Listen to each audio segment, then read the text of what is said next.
Boa tarde a todas, todos.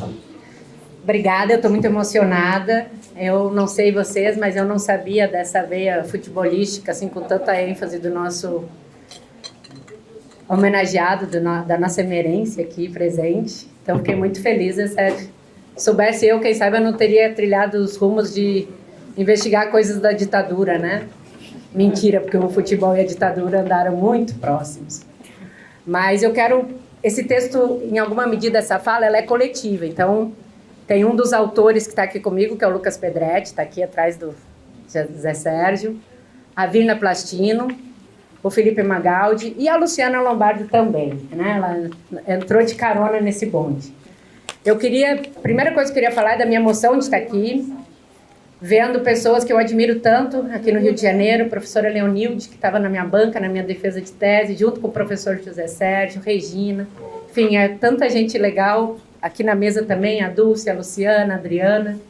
Dizer para vocês que eu estou muito feliz e que eu ouvi falar muitas coisas hoje sobre o José Sérgio, também conheço, né, um pouco a biografia, a vida dele, e uma coisa que me chama a atenção nele é a experiência dele como gestor, como um bom gestor, à frente do CBAE, à frente da Comissão da Verdade do FRJ, e às vezes são características que para quem trabalha na esfera pública a gente nem sempre valoriza, né? E às vezes isso fica invisibilizado, porque essas produções biográficas, esses filmes, esses livros, essas teses, essas dissertações passam por uma experiência de boa gestão. Então, além de tudo que a gente conhece e sabe, você é um excelente gestor, José Sérgio. E eu tenho muito orgulho de ter lhe encontrado nessa trincheira, né? Assim, de memória, de resistência, ser uma pessoa que sempre deu voz àqueles que foram forçosamente silenciados pelo Estado, que você investe sempre, né, em não deixar as coisas se apagarem. E aí eu queria falar um pouco, uma brevíssima, Adriana, quanto tempo a gente tem? 15 minutos. Tá. Brevíssima, assim, o que eu chamaria até de uma análise de conjuntura, assim, para não errar aqui a minha mão, depois de tanta coisa boa que a gente ouviu. O professor José Sérgio, eu lembro dele, inclusive nas reuniões do Consune, do FRJ, é uma pessoa que sempre defendeu muito a autonomia universitária, a universidade para todos, e que são coisas, às vezes, que parecem muito distantes, mas nessa mesa aqui hoje, nesse dia de homenagem, a gente consegue materializar essa pessoa que ele é, né? E ver também nas pesquisas, as homenagens que foram feitas, que essa universidade que o José Sérgio sempre defendeu, pelo trabalho dele, pela pesquisa dele, é uma universidade que não interdita a presença de trabalhadores, não interdita a presença de pessoas pobres, de pessoas negras, de pessoas periféricas. E a gente vê isso estampado na obra dele. E a gente está vivendo hoje um momento muito perigoso no nosso país, como tantos relatados nessas pesquisas que a gente sabe que o José Sérgio se envolveu. Eu não sei se a gente está vivendo um momento de parlamentarismo da coação ou de um presidencialismo da omissão. E o que eu sei e vejo e sinto com a minha própria pele, com o meu próprio corpo, é essa ascensão da extrema-direita, essa nova fase do capitalismo, essa ideia de... Eu estava prestando atenção na fala do Neto sobre os trabalhadores, né? A ideia dessa ideologia que precisa dessa precarização empreendedora, que retira direitos, que as pessoas não têm mais garantias de nada, que as empresas ganham tudo sem investir. E aí tem tudo a ver com a trajetória do professor José Sérgio, desde que ele começou a ser pesquisador, quando ele tentou ser economista, que isso não sei se o pessoal falou aqui, mas ele tem essa trajetória também. Talvez isso faça com que ele seja esse excelente gestor que ele é. Eu acho que essa capacidade dele de organização, de disciplina, passa também por isso.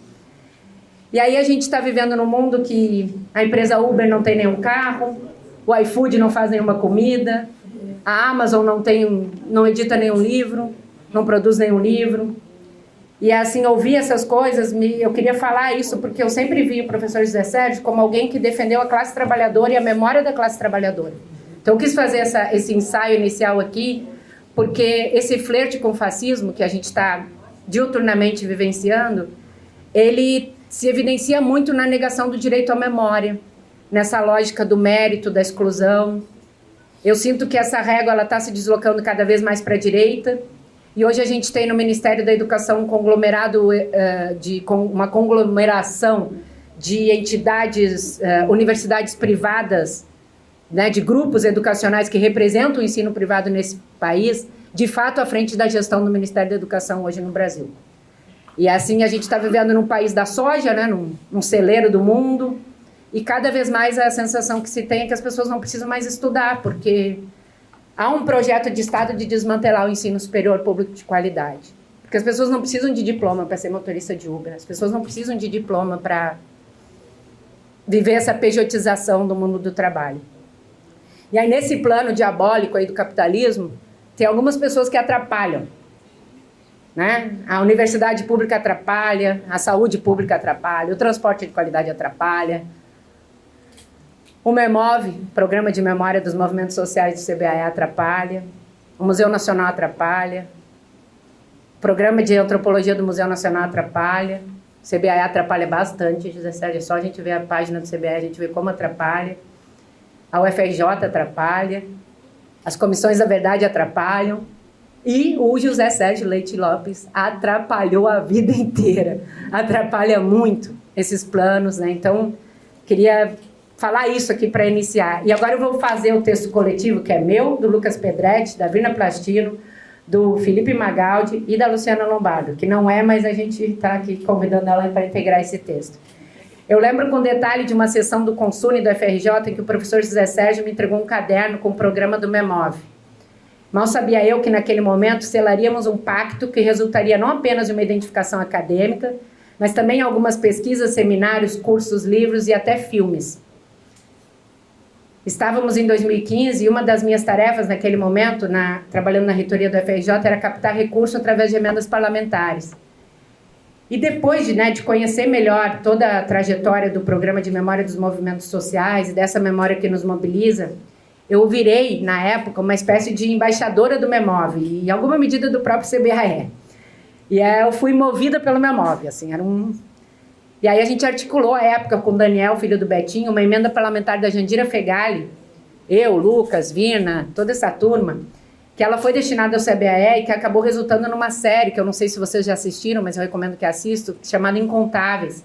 Uma produção que só foi possível porque o Sérgio acreditou nesse pessoal jovem dos direitos humanos. Obrigada por isso. Uma série que fala de vários segmentos que foram apagados na história da ditadura, sobretudo das mulheres, LGBT, dos trabalhadores, dos profissionais da educação, da população negra e moradores de favela, dos povos indígenas. Então, assim, é uma série muito linda que está no YouTube. Se quem não viu, usar nas aulas, nas palestras, eu acho que ela é muito pedagógica. E a gente começou a trilhar um caminho de mãos dadas, assim, que nos trouxe até aqui. Às vezes a gente estivemos menos próximos, mas a gente nunca esteve distante. E eu queria lembrar, eu sei que já foi mencionado aqui, eu acho que é impossível não lembrar nesse momento da professora Beatriz Heredia, porque ela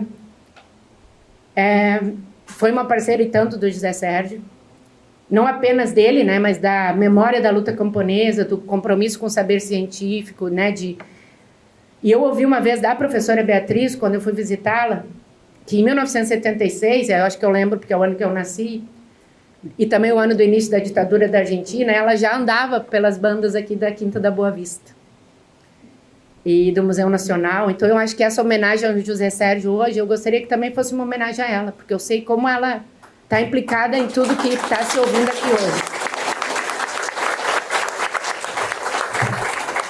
E aí, alguns anos depois dessa sessão do Consune, que o José Sérgio me tornou embaixadora do MEMOV para conseguir emenda parlamentar, nós fizemos uma reunião lá no CBAE da Comissão da Verdade do Rio, que já estava apagando as suas luzes, né? Estava eu, o Virna, o Felipe, o Lucas, a Luciana também estava, e no momento a gente estava com tanto receio, tanto medo de que o acervo da Comissão da Verdade do Rio não ia ter um lugar para ficar abrigado, e a gente pediu abrigo no CBAE, não apenas para a Comissão da Verdade do FRJ, mas também pelo significado do MEMOV, e dessa memória que é encampada pelo professor Sérgio. Não havia naquele momento em nosso horizonte ninguém mais comprometido com a história social e política dos movimentos sociais naquela ocasião. E ele organizou e sistematizou essa memória de resistência, e a gente sabia que o tempo que se avizinhava era um tempo muito nublado, assim, era um tempo que foi um tempo de muito retrocesso na nossa história. E ter sistematizado essa memória de resistência depois, sobretudo depois do processo de impeachment da presidenta Dilma, eu acho que o CBAE foi o melhor lugar para a gente ancorar a continuidade dos trabalhos da Comissão da Verdade do Rio. E isso a gente deve, né, o Brasil, a memória da resistência à ditadura, deve isso ao professor José Sérgio Leite Lopes. Então, esse mestre, né, ele sempre nos abriu as portas, né, do CBAE, conseguiu organizar tanto a Virna, o Lucas, a Luciana, já na época já estava no CBAE como servidora, mas bolsas, né, para que eles continuassem com essas pesquisas. E esse jovem economista e antropólogo, ele nos ensinou muito. E a paciência dele, eu acho que é uma escola. A escrita dele, pelo que nós conhecemos, me falta um pouco entender e ler sobre a escrita do futebol, agora eu estou com essa demanda, mas eu sabia disso, mas não tinha dimensão de que era tão enraizado na biografia do professor Sérgio. E eu acho que a sua escrita, ela é uma espécie de bálsamo para a nossa existência, assim, o jeito que você escreve, o jeito que você fala, o jeito que você dá aula, sobretudo no contexto de registrar com maestria essas resistências e esses conflitos. E eu acho que isso é um presente para todos nós. Não foram poucas as resistências registradas por esse agir científico do professor Sérgio, nessa memória que ele nunca deixou que fosse esquecida, sobretudo porque ele sempre fez um trabalho de construção de memória coletiva, nunca de uma memória individual. Então, essa emerência, eu acho que ela já foi. A gente está aqui, eu acho, fazendo talvez a emerência mais raiz, né, nesse dia. Eu estava conversando com a professora Leonilde ali no intervalo, que é como se ele estivesse celebrando vários aniversários no mesmo dia, porque é muito parabéns. Então, essa emerência, ela merece, eu espero que a gente não tenha lhe desapontado, quando olhou para esses jovens lá, quando estava acabando o trabalho da Comissão da Verdade, e resolveu investir nesse grupo de sonhadores, em tantos outros jovens que vieram depois da gente, que continuam investigando os crimes da ditadura empresarial militar. O professor foi fundamental na minha banca de doutorado. Eu, com a ajuda de muita gente que está aqui, do Lucas, da Luciana e de tantas outras pessoas, a professora Leonilde, eu desenvolvi, né, um termo, um conceito, que é chamado de comando de esquecimento. Em breve vai sair a publicação do livro, então eu não vou falar muito para gerar curiosidade. Mas o professor Zé Sérgio tem um livro que está ali, da editora do FRJ, que fala da memória, dos direitos humanos e movimentos sociais, que foi um curso, na verdade, que se transformou num livro logo assim que o Bolsonaro assumiu a presidência da República. Então, assim, foi um semestre muito bonito, de aulas gigantes de extensão, de aulas diferentes, com pessoas de vários segmentos da sociedade. Isso está estampado nesse livro. Então, acho que cada momento, cada memória, cada luta registrada nesse percurso é um verdadeiro presente para nós, que temos o privilégio de fazer parte dessa história e termos sido um pedacinho dessa construção, um tijolinho, José Sérgio, que só faz sentido porque foi coletivo. Então, são muitas memórias boas, e eu queria lhe agradecer muito também por ter nos ajudado a realizar uma exposição sobre a Comissão da Verdade do Rio, que anda circulando por aí, já teve na Rural, teve na UERJ, vai estar na Unirio, que é a chamada Rastros da Verdade, que tem os arquivos e as memórias da Comissão da Verdade do Rio. E eu acho que ela estampa algo que o professor Zé Sérgio sempre fez, que foi jogar luz sobre as graves violações de direitos humanos perpetradas pela ditadura, e mais uma vez ele nos ajudou a incidir nesse esforço coletivo de preservação da memória. E eu acho que a memória, ela só faz sentido para a transformação social quando ela é coletiva, quando ela registra aquilo que o Estado forçosamente tenta fazer com que a gente esqueça. E com várias práticas, né? E acho que isso não mudou recentemente na história política desse país. O tempo que demorou para se reabrir a Comissão sobre Mortos e Desaparecidos Políticos nesse quinto governo de esquerda desde a democratização. Quinto governo de esquerda. São 3 anos de governo Lula e quase dois mandatos, né, do governo Dilma. Então, ontem eu vi que as buscas das ossadas do cemitério de Ricardo de Albuquerque, que é uma coisa que parece uma viagem no tempo, porque eu estive lá no cemitério quando a gente estava mais de 10 anos atrás fazendo exumação do corpo do irmão da Yara Xavier, do Yuri Xavier, e de repente voltar isso, né, esse círculo que volta, como se a gente não saísse do lugar, e tudo isso para mim é uma coisa que eu já vou encerrar minha fala. Para mim isso tem uma motivação muito forte, assim, que enquanto não houver dotação orçamentária para as políticas de memória nesse país, a gente está fadado a ser governado e a ser enfim, colocado nesse lugar de amnésia mesmo, né? De uma anestesia coletiva em relação a quem somos, o que significa o Brasil, o que significa a responsabilidade do Brasil de se comportar sempre como um mini Estados Unidos no continente, em tudo que diz respeito às graves violações de direitos humanos. Então, era isso que eu queria falar e lhe agradecer muito. Eu sou muito feliz de ter cruzado com você nessa vida. Muito obrigada. Em nome de todos nós, desse texto coletivo que eu tentei trazer aqui. Obrigada.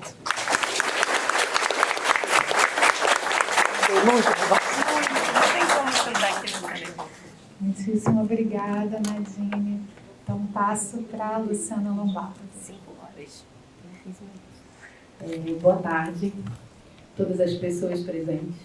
Eu gosto agora de falar assim. Não dá para sentar aqui realmente nessa cadeira sem se arrepiar, né? Essa cerimônia pública de homenagem, ela espectador, para buscar as crianças na escola. Fala com o meu colega. Eu preparei um texto, um roteiro, mas vou fazer como todo mundo, né? Vou ficar atravessada aqui pela emoção de estar nesse lugar, de falar para essa pessoa que está tão ligada à minha formação, que eu passei aqui o dia todo observando esse léxico amoroso que os amigos e profissionais que lidaram com o Zé Sérgio usam para falar dele, né? O temperamento do Zé Sérgio. A gente escutou, é gentil, é doce, a finesse do Zé Sérgio, é homem de fino trato, é homem paciente, é homem elegante, é homem generoso, né? E aí eu estava conversando no café com a minha amiga ali, Andréia, e ela falou, mas faltou uma coisa. A gente falou um pouco da humildade, nunca vi ninguém assim. E realmente é difícil homenagear uma pessoa que não trabalha muito na base do ego. Não, eu tenho certeza que ele está desconfortável de estar nessa cadeirinha aí, como a gente fica desconfortável aqui, de rasgar elogio para uma pessoa que daqui a pouco está assim, para gente. O Sérgio não parece agir dessa maneira, né? Eu acho que faltou, eu esqueci de complementar, André, para mim faltou também falar de um outro aspecto que eu valorizo muito cada vez nessa convivência mais íntima, mais próxima com o Sérgio dos últimos anos, trabalhando junto, que é o humor. O humor fino. É o insight do Sérgio, é a piada que você não espera no momento de tensão, né? Ele trabalha muito nesse alívio cômico. E a calma do Sérgio também ela também esconde um outro lado, que acho que quem conhece mais de perto já percebeu. Tem uma turbulência por dentro, né? Tem uma pessoa que perde o sono, o bom gestor, que a Nadine lembrou, é um gestor que está atento, muito atento, né? Parece distraído, às vezes numa reunião ele não vai ser aquele chefe, né? É bom isso, né? O Sérgio foi meu chefe, meu patrão, muito legal isso, né? Foi meu professor, orientador, aprendi um bocado de antropologia aqui nessa casa. Eu digo que a antropologia até me curou, eu era um pouco mais da matéria, né? Materialista histórica, vim da UF História. Era uma marxista tosca e a antropologia me salvou um pouco. Eu venho me esforçando. O Sérgio teve uma influência muito importante nisso. Vem tendo, né? Mas vou reorganizar, então. Eu conheci o José Sérgio em 2002, num curso no mestrado, Cultura Popular, algo assim. A gente lia Peter Burke, Richard Hogarth, a gente leu muito Thompson e Hobsbawm, me senti em casa, falei, vou chamar para me orientar, né? Vinha com uma questão que eu trazia comigo, né? Com os arquivos que eu pesquisava na minha monografia de graduação, trouxe para ele e falei, é interessante para você isso, olhar o aspecto repressivo dos arquivos da Polícia Política sobre os trabalhadores aqui do Rio de Janeiro, nesse período, que se relaciona também com suas pesquisas, né? E aí eu fui ler os trabalhos do Sérgio nesse curso e me pegou muito essa ideia, a força da história incorporada, como que ele faz esse casamento. Ele tem um texto só sobre isso que eu encontrei, mas ele faz isso no seu trabalho, que é o História e Antropologia, de um trabalho de 92, da revista Vária História, de Minas Gerais, que ele discute a relação história e antropologia e que foi, para mim, um divisor assim, de águas, né? É possível fazer isso de um jeito interessante, só que nada é fácil assim. A gente não é essa ilusão biográfica, né? Retrospectivamente parece que já estava ali o caminho. Vamos fazer história antropológica, o campo é o arquivo. Não estava nada disso ali. Na verdade, tinha muito sofrimento envolvido. Eu me senti uma fraude na antropologia, apesar de estar lendo as diferenças, etc., porque tinha dificuldade com o tal do trabalho de campo. Estava presa, trouxe uma questão comigo e fiquei presa naquela questão. Eu já tinha um campo, né? Demorei para descobrir. E o Sérgio me ofereceu vários campos mais interessantes. Me abriu portas, vamos estudar os operários navais, vamos para Verón, comecei uma etnografia da Verón, vamos para Catende, a gente preparou toda uma viagem para o Recife, na época do doutorado, depois dessa experiência do mestrado ainda sobre os arquivos da ditadura, da polícia política, sobre os trabalhadores, eu continuava presa, acompanhando as questões do arquivo da polícia política, as questões do DOPS. Não é à toa que agora estou no arquivo mesmo, tinha uma coisa que me levava para esse lugar. Mas eu acho que foi muito elegante da parte do Sérgio, eu queria agradecer por isso, né? Isso é uma homenagem a uma cerimônia pública de gratidão, né? De retribuir honra e gratidão pelo que a gente recebe, né? Nessa vida complicada acadêmica. Eu queria dizer uma coisa isso, essa paciência que você teve com meus diferentes momentos em busca do campo, em busca de construir um problema, construir uma questão, encontrar um tema de tese, desenvolver esse tema, né? Mudar de ideia umas 3 vezes. Então, não foi fácil, tenho certeza, mas eu fico com essa ideia e queria trazer esse conceito, né? Da força da história incorporada e da demanda de memória que o Sérgio escuta no seu campo lá em Paulista e que faz com que ele se volte para a documentação. Então, ele integra, quase como um chamado, isso também é uma lição de humildade, de escuta no campo, né? Ele quer falar do presente operário de Paulista, mas os trabalhadores que ele entrevista querem falar de passado. Querem, você que está aqui, por favor, me ajuda a entender a trajetória dessa comunidade. E ele vai para os arquivos em busca daquilo que é a sua escuta, né? E essa experiência de respeito aos seus interlocutores. Então, acho que esse é um aspecto que a gente assim, não cansa de aprender, né, com quem aprende. Ele está aqui o dia inteiro anotando tudo, aprendendo um monte de coisa sobre a própria trajetória. Assim, essa atitude é também uma atitude de humildade, né, de doçura, de escuta atenta. Tem nada do que a gente disse aqui ele não sabe, mas ele anota, ele escuta, ele está paciente. Está constrangido, mas está segurando bem. A gente viveu coisas muito ruins, né? Juntos, assim, um incêndio do museu, a gente estava aqui no dia seguinte, né? A gente viveu a chegada do Bolsonaro do poder, a gente viveu uma pandemia, né? Uma série de brigas que nem vou entrar dentro do Fórum de Ciência e Cultura e da Comissão da Memória e Verdade. Uma série de problemas que a gente enfrentou me ensinaram que essa é uma pessoa que, diante de problemas, age com decência, cuidado, paciência, correção, né? Age muito correto. É uma pessoa, assim, trabalhador incansável, não para quieto, perde o sono por causa de prestação de contas, por causa de relatório, porque enfim, as entregas, ele fica aflito com isso. Os rigores da burocracia foram muito violentos na vida desse bom gestor. Ele quer fazer a boa gestão, mas muitas vezes a burocracia não permite e, né, nos testa, né? Não é que não permite. Então é isso, eu tive essa experiência de conhecer um professor que era inspiração, que se tornou o chefe bondoso, paciente, tolerante, com uma série de problemas que a gente enfrentava ali, de equipe, de orçamento, de sala. A minha irritação com isso vinha junto com a calma dele, né, com a experiência, com a sabedoria para isso. E hoje eu posso dizer que a gente está numa etapa 3 aí, que eu vejo o Sérgio como um companheiro, né, de Comissão da Memória e Verdade, como um amigo, né, como uma referência. Mais do que essas relações mais assimétricas, né? Eu sinto que a gente foi chegando mais perto nessa última página aí. E eu queria também lembrar e agradecer esse momento em que o Sérgio me libera, né, para ser cedida ao arquivo. Ele falou uma coisa muito bonita, que eu acho que eu já falei para muitas pessoas, né? Eu falei lá, é muito complicado, as coisas estão muito tensas, o Memórias Reveladas é um espaço de disputa, eu não quero entrar nessa disputa, eu quero fazer meu trabalho, eu acho que a gente pode fazer o trabalho que a gente faz na comissão, ganhar um outro alcance, me orienta, né? Me diz o que eu faço. Eu joguei para ele, né, o problema. E ele falou, você está me dizendo de um problema que não é seu. Estão te chamando para fazer um trabalho que você vai saber fazer. E se não der certo, você tem casa, você volta. E isso foi muito libertador. Assim, precisa de muita sabedoria, muita gentileza, muita grandeza para fazer isso. Né? Podia ter sido... Não seria mesquinho e pequeno de falar não vai não que eu vou ficar sem servidor aqui, gata. Né? Não era isso que a gente imaginava.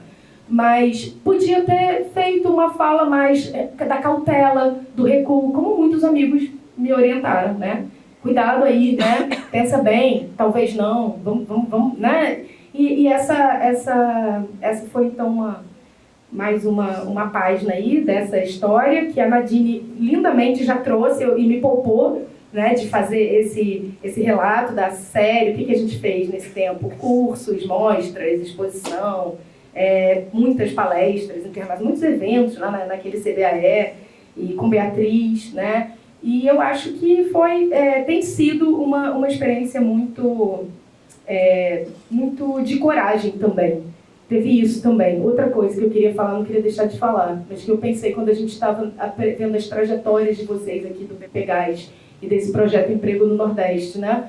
Como que essa experiência de ter resistido por dentro da universidade, nas brechas, encontrar onde agir, onde resistir, fazer um trabalho, mesmo sem poder denunciar a ditadura e seus crimes, eles foram lá e registraram isso nas suas teses. Essa experiência, ela foi muito importante quando a gente, diante de um outro momento de perigo político, de emergência, o Sérgio falou, aqui a gente consegue, defendeu, bancou, né? Tem esse lado também que a gente falou um pouco, desse amor ao FRJ, de entender isso aqui como casa também, para você, do seu pai, da sua mãe, da sua esposa, né, de sua irmã, todo mundo professor da FRJ.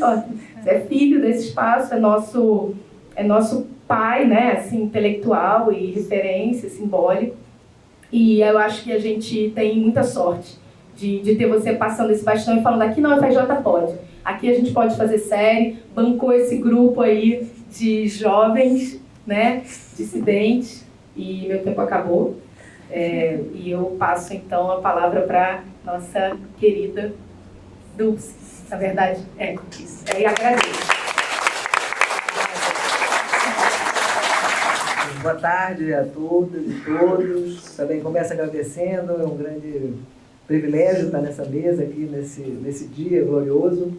Né? E vou ler um pequeno texto que eu fiz, até porque, né, eu começo até me indagando o que falar, né, sobre a mesa da gente, sobre movimentos sociais e direitos humanos, diante dessa seleta plateia, com vários especialistas no tema, e entre eles o nosso professor emérito. E eu teria que ficar ensinando o Padre Nosso para vigário.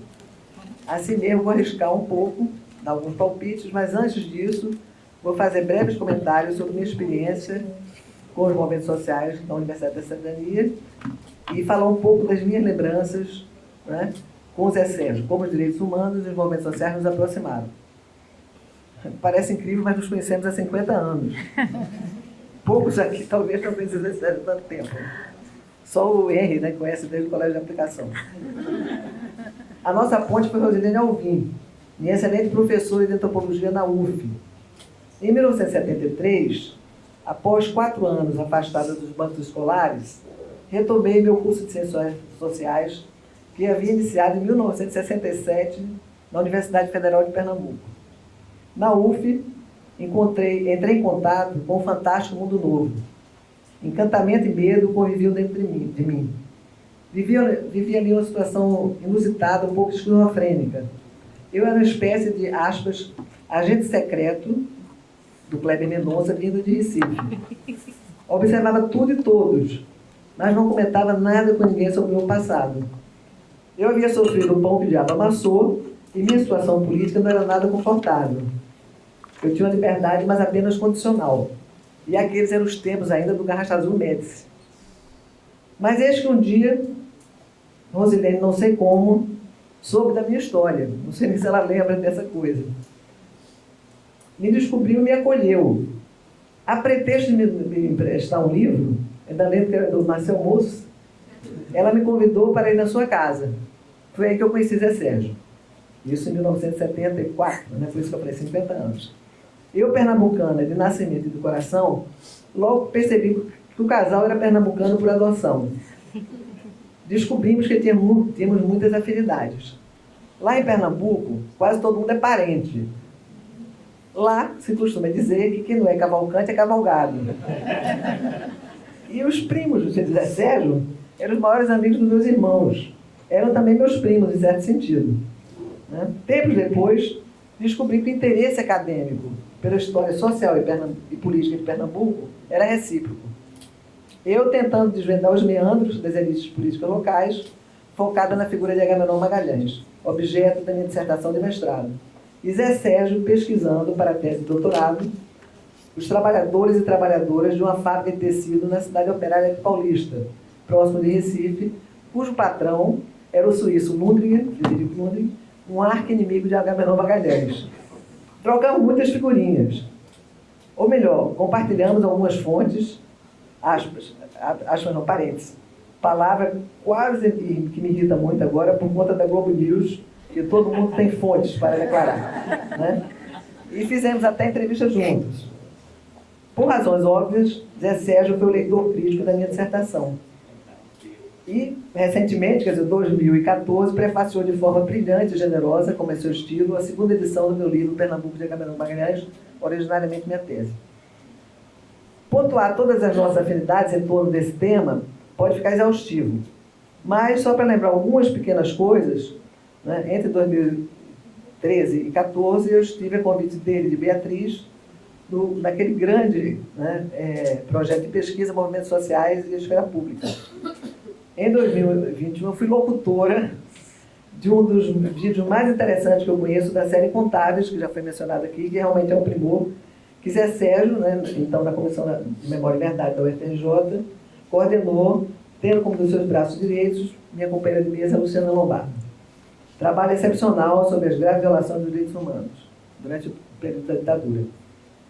Em 2021, eu ingressei na Universidade da Cidadania, onde também de Zé Sérgio não tem a menor dúvida, que é um órgão suplementar da UFRJ ligado ao Fórum de Ciência e Cultura, cujo objetivo é fazer a ponte entre o mundo acadêmico e os movimentos sociais. E nesse projeto, Zé Sérgio tem sido um parceiro de primeira e de todas as horas. Em uma entrevista que ele nos concedeu para a Rádio Cidadania, no nosso podcast, que criamos lá, Zé Sérgio falou didaticamente sobre a importância da relação entre a universidade e os movimentos sociais e as incompreensões que ocorriam no passado aqui na universidade. Disse Zé Sérgio, aspas, desde meados dos anos 70, as relações que muitos de nós tínhamos com os movimentos sociais eram consideradas atividades paralelas, muitas vezes mal vistas. Pessoas que se dedicavam mais à relação com os movimentos sociais até pediam licença da universidade, como foi o caso de Moacir Palmeira, que se licenciou para ser assessor da CONTAG, né, da Confederação Nacional dos Trabalhadores da Agricultura. As atividades que realizávamos com pastorais da Igreja Católica, como a Pastoral Operária de Nova Iguaçu, a da Baixada Fluminense, assessoria a movimentos sindicais e de trabalhadores rurais, eram feitas paralelamente à universidade, sempre mal vistas. Hoje, seriam consideradas atividades de extensão. Houve uma mudança na universidade, continua ele. As faculdades de engenharia passaram a incentivar laboratórios de cooperativas de empreendimentos solidários. E a medicina se ligou fortemente à saúde pública nas periferias urbanas. Isso levou a universidade a incorporar essas atividades. Hoje, a própria definição de universidade inclui ensino, pesquisa e extensão, que representa essas relações com movimentos sociais. Continua ele, a universidade e os movimentos sociais se retroalimentam. Fecha aspas. Vou aproveitar essa dica de Zé Sérgio e trazer para vocês algumas reflexões e inquietações que as entrevistas da Rádio Cidadania têm produzido em mim. Ao longo desses 4 anos, tenho escutado muita gente, militante dos variados movimentos sociais, desde os mais tradicionais e mais consolidados, como CUT, MST, MTST, Sindicato Metalúrgicos, a FUP, Federação Única dos Petroleiros, até outros menos convencionais, que têm me mexido bastante, como os movimentos de pessoas em situação de rua, os garis, os catadores de lixo, os ambulantes, os entregadores antifascistas, os corintianos pela democracia, enfim, inúmeros coletivos que têm proliferado, muitos deles nas favelas e bairros pobres do Rio de Janeiro. Sem dúvida, essa é uma realidade muito dinâmica e as teorizações não acompanham esse dinamismo. Eles são muitos e sua diversidade no interior deles também é imensa. Daí sempre a utilização do plural, né? Movimentos feministas, movimentos de moradia, movimentos negros, etc., juventudes, etc. Daí também a dificuldade de definir e de classificar esses movimentos. Uma das perguntas que os estudiosos fazem, e a gente também se faz sempre, né? E eles até perguntam se toda ação coletiva é um movimento social. E o que diferencia um coletivo de um movimento social? Qualquer grupo da sociedade que se organiza é um movimento social? Fica a resposta aí para todos vocês. Outros pontos relevantes são a fluidez de fronteiras entre os movimentos sociais, as instituições e os movimentos sociais e as ONGs, enfim, são muitas as ambiguidades. Daí o surgimento de uma expressão que eu acho interessante, onguização, né? De alguns movimentos, que é o caso do MST, muita gente usa essa expressão para o MST. Ao mesmo tempo que temos aproximações fortes entre os mais variados movimentos, aliás, o MST tem uma forte referência para muitos movimentos sociais, também muitas são as tensões.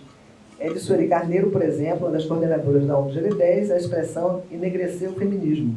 Segundo ela, as desigualdades se manifestam de maneira brutal entre mulheres brancas e negras. Né? Muitos entrevistados chamam atenção para o problema geracional. Por um lado, muitos coletivos com a característica extremamente juvenil, como jovens que têm domínio de tecnologia, acesso ao celular, etc., etc., tal, vem revolucionando a forma de fazer política. Outros, como é o caso do Sindicato dos Metalúrgicos de São Bernardo, quando Wagner Santana, né, o ex-presidente da época presidente, disse, aspas, nossa linguagem não está adequada para a nossa juventude. O movimento sindical ele tem uma linguagem mais careta, mais antiquada em relação ao que essa juventude pensa. Nós temos pouca renovação na nossa militância, nas nossas direções. E estou falando dos sindicatos de modo geral no Brasil. A maioria vocês podem observar, a maioria dos dirigentes sindicais que você olhar estão todos careca e de cabeça branca, fecha aspas. A importância do trabalho em rede é outra coisa importante, enfim, tem várias entidades que fazem isso. E existe também uma forte, isso eu acho muito impressionante, é uma forte preocupação com a capacitação, né? É para capacitar a militância.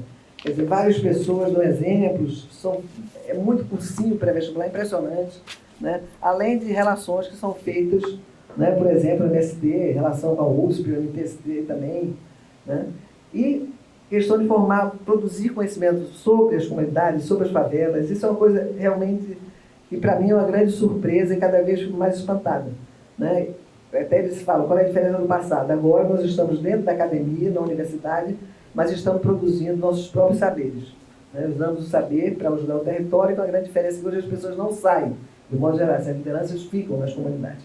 Né? Antigamente, quem alcançava um patamar maior se desligava, né? E tem um exemplo que eu sempre acho lindo, que é o do Itamar, né? Silva, meu parceiro, que está há 70 anos na favela Santa Marta, né? A mãe dele, os pais, enfim, teria condições de sair da favela, mas não sai de jeito nenhum, e tem outros exemplos, né? Outro ponto é a conexão entre as lutas do presente e do passado.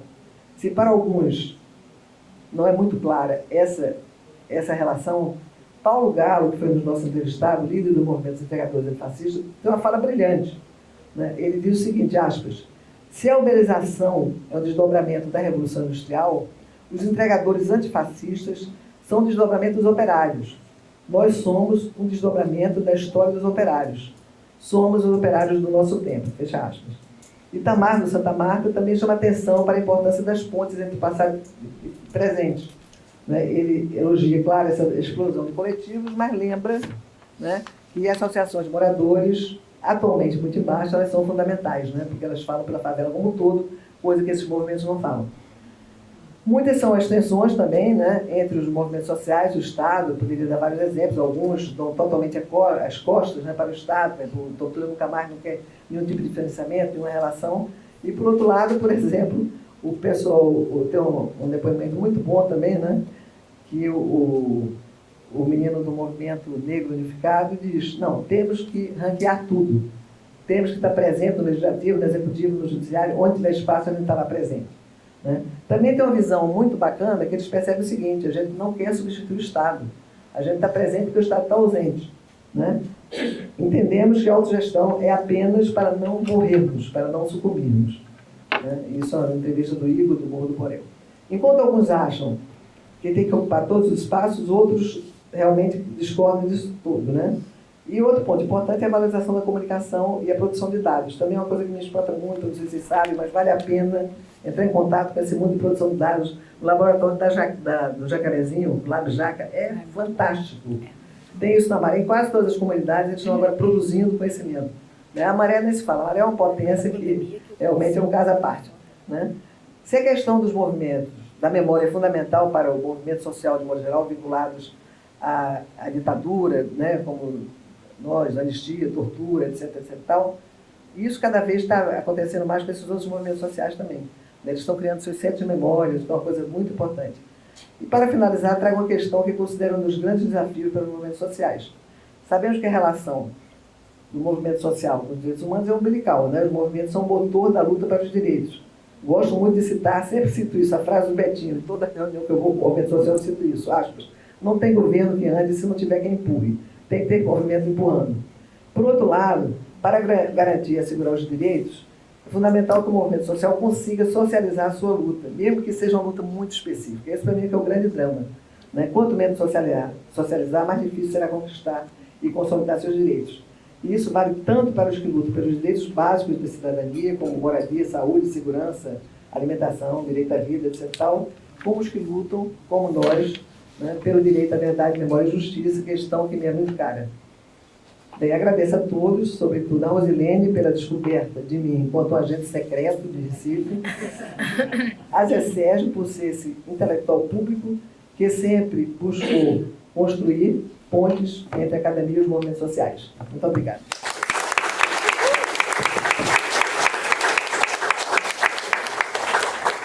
Agradeço imensamente as 3 falas incríveis de Nadine, Luciana e Dulce. E antes de chamar a nova mesa, queria só contrabandear uma carona igual o Federico, porque essa posição é muito difícil, porque a gente fica querendo agradecer também e lembrar histórias, então não vou fazer isso. Só mencionar que, enquanto eu estava ouvindo, eu fiquei pensando que tem pelo menos 3 lugares, né, de onde agradecer a Zé Sérgio. No meu caso, que eu fui só aluna em cursos, mestrado e doutorado, eu fui parte, né, de um dos projetos que Zé Sérgio e Beatriz coordenaram, foi uma experiência incrível, mas, sobretudo, como colega já há muitos anos, né, o luxo que é ter uma pessoa com todos esses adjetivos, todos verdadeiros, aparando as arestas, arejando o ambiente e, ao mesmo tempo, infundindo tanta energia, né, e tanta alegria. Eu acho que eu vou pendurar mais um adjetivo, Lu, eu acho que o Zé é uma pessoa tão resiliente, assim, né? Ensina a gente a dobrar, mas não quebrar, né? Então tá difícil, enverga, mas levanta e continua. Então, muito obrigada também por tudo isso. Gravando com a gente.